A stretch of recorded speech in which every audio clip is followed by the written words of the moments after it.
नमस्कार, सलाम, प्रणाम और दोपहर के इंडी प्लस न्यूज देख रहे हैं सभी दर्शकों को प्यार भरी सत श्री अकाल। दोस्तों, ऑपरेशन सिंदूर की अथक कामयाबी के बाद अब भारत की सेना के सामने आगे के बड़े टारगेट निकलकर सामने आ रहे हैं।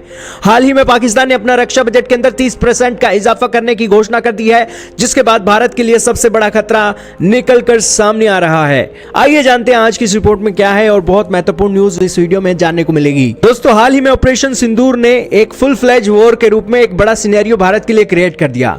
दरअसल इस सिंदूर के अंदर भारत को चीन और पाकिस्तान की मिली भगत साफ साफ उजागर हो गई और इसी के चलते भारत को रक्षा बजट के अंदर जीडीपी का 2.5% तक बढ़ाने की आवश्यकता साफ साफ दिखाई दे रही है। रक्षा उत्पादन में आत्मनिर्भरता और आधुनिक सैन्य तकनीकों में निवेश अब महत्वपूर्ण हो गया है। साथ ही यूएवी, लंबी दूरी तक मार किए जाने वाले हथियारों, अंतरिक्ष आधारित प्रणालियों, इलेक्ट्रॉनिक युद्ध और अन्य सैन्य तकनीकों में भारी निवेश करना ही होगा, क्योंकि दोस्तों ये तकनीकें भविष्य के युद्ध में निर्णायक साबित हो सकती हैं। मोदी सरकार को अब दो मोर्चों पर चुनौतियों का सामना करना पड़ रहा है, क्योंकि चीन और पाकिस्तान ये दो देश नहीं अब एक हो गए हैं और भारत को दक्षिण एशिया में उलझाए रखने के लिए ये एक प्रॉक्सी के रूप में इस्तेमाल करते ही रहना चाहते हैं। अंतरराष्ट्रीय सीमाएं अभी तक पूरी तरीके से तय नहीं हुई है, इसलिए ये चुनौतियां और भी बढ़ेंगी। ऐसे में चीन आने वाले वर्षों में भारत के लिए सबसे बड़ा खतरा बना रहेगा। एक शीर्ष सैन्य अधिकारी ने टीओआई टाइम्स ऑफ इंडिया को बताया कि भारत को एक महाशक्ति से निपटना है जो एक सैन्य प्रतिद्वंदी पाकिस्तान को सक्रिय रूप देने से समर्थन दे रहा है।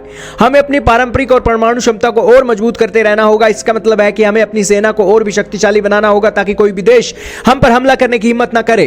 पाकिस्तान ने 7 से 10 मई के बीच हुई लड़ाई में चीन के हथियारों का काफी इस्तेमाल किया। इनमें J-10 लड़ाकू विमान, PL-15 मिसाइलें भी और HQ-9 एयर डिफेंस सिस्टम की बैटरी भी शामिल थी। इससे पता चलता है कि चीन और पाकिस्तान के बीच कितनी गहरी साठगांठ है। स्थिति और भी खराब होने वाली थी, क्योंकि पाकिस्तान चीन से कम J-40, J-35A 5th जनरेशन के स्टील्थ फाइटर जेट और HQ-19 लंबी दूरी की एयर डिफेंस सिस्टम मिसाइल खरीदने वाला है। इन्हीं सब कुख्यात इरादों से पाकिस्तान ने कर्ज में डूबे होने के बावजूद IMF से बेल आउट के भरोसे अर्थव्यवस्था को छोड़कर रक्षा बजट में 30% की बढ़ोतरी कर दी है। भारतीय सशस्त्र सेना के लिए अब बजट बढ़ाने की एक अथाह जरूरत आन पड़ी है, ताकि हम अपनी सेना को और मजबूत कर सके और पाकिस्तान के हौसलों को नेस्तनाबूद कर सके।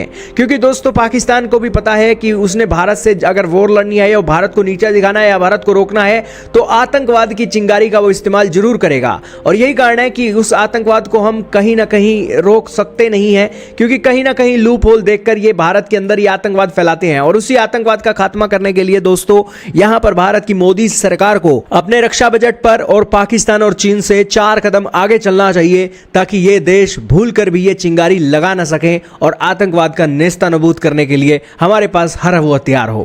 खैर, शुरुआत हो चुकी है और ऑपरेशन सिंदूर के तौर पर हमारी सेना और हमारी सरकार ने एक ही स्वर के अंदर कहा है कि ऑपरेशन सिंदूर अभी खत्म नहीं हुआ है, इसका विकराल रूप आपको अभी देखने को मिलेगा।